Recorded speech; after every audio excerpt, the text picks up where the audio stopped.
টলিউডের বহুল আলোচিত ধারাবাহিক চিরদিনই তুমি যে আমার নাটককে ঘিরে নতুন উত্তাপ ছড়িয়েছে।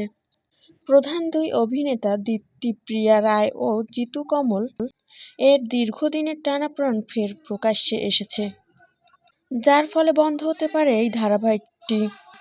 এমনই আশঙ্কায় সংশ্লিষ্টরা। খবর আনন্দবাজারের। ভারতীয় গণমাধ্যম সূত্রে জানা গেছে, দেরিতে শুটিং সেটে আসা ও ঘনিষ্ঠ দৃশ্যে নায়িকার আপত্তির জেরেই এই সমস্যা বেঁধেছে বলে তারা জানিয়েছেন।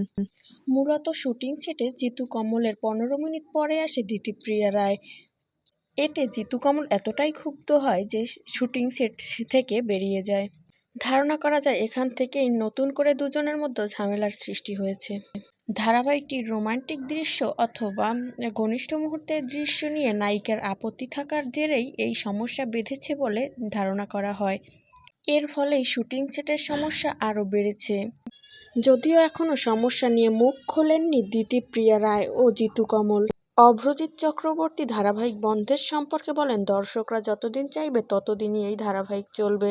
দর্শকরা যেদিন বন্ধ করতে বলবে সেদিনই এই ধারাবাহিক বন্ধ হবে বলে জানিয়েছেন।